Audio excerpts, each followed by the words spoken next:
हमारी खुदावन यीशु की अंजील मुकद्दस लूका के मुताबिक उसका 17वां बाब पहली 6 आयत। एक दिन यीशु ने अपने शागिर्दों से कहा, ये नहीं हो सकता कि ठोकरें ना लगें, मगर उस पर अफसोस है जिसके सबब से लगें।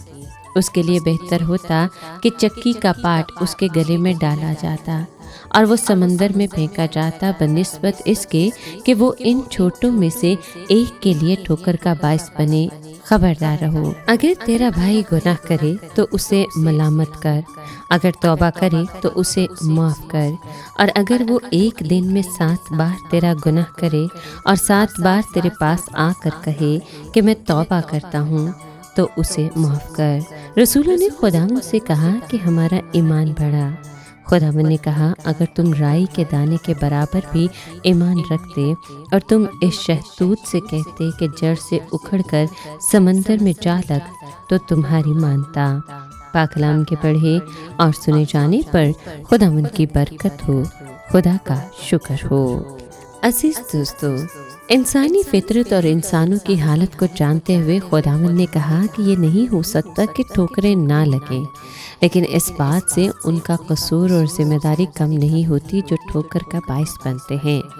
ठोकर खिलाने की बनिस्बत उस शख्स के लिए ये मुफीद होता कि चक्की का पाट उसके गले में लटकाया जाता और वो समंदर में फेंका जाता।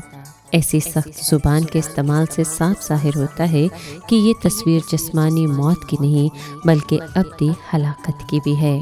जब खुदावंद इन छोटों में से एक को ठोकर खिलाने की बात करता है तो सिर्फ बच्चे ही इसमें शामिल नहीं बल्कि वो शागिर्द भी हैं जो ईमान में नौज़ायदा हैं। मलामत करने और दूसरे तादीबी इक़दाम का मकसद बदला लेना या कसूरवार को बेइज्जत और जलील करना नहीं, बल्कि ये है कि दूसरे इंसानों और खुदावंद के साथ उसकी रफ़ाकत बहाल हो। हर मलामत मोहब्बत की रूह से की जानी चाहिए। ये जानने और मालूम करने का हमारे पास कोई तरीका नहीं कि कसूरवार की तौबा सच्ची है या नहीं। लाजिम है कि हम उसकी बात का यकीन करें कि उसने तौबा कर ली है। इसीलिए यीशु कहता है कि अगर वो एक दिन में 7 दफ़ा तेरा गुनाह करे और 7 दफ़ा तेरे पास फिर आकर कहे कि तौबा करता हूँ, तो उसे माफ़ कर। हमारा बाप भी हमारे साथ ऐसा ही पुरफसल सलूक करता है। हम कितनी ही दफ़ा उसका कसूर करें, अगर अपने गुनाहों का इकरार करें तो वो हमारे गुनाहों के माफ़ करने और हमें सारी नाराज़गी से पाक करने में सच्चा और आदिल है।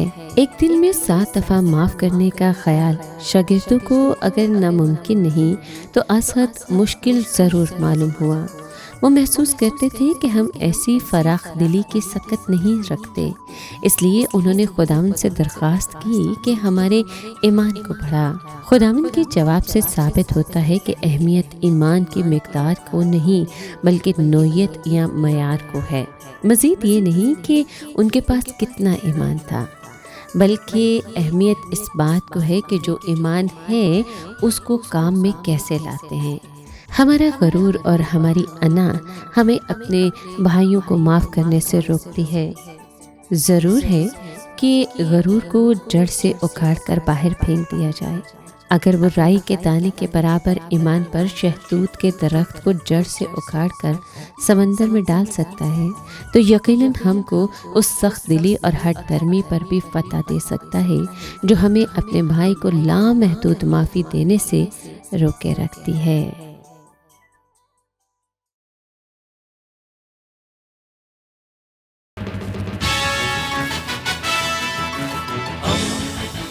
दोस्ती का पैगंबर, रेडियो वेरितास एशिया।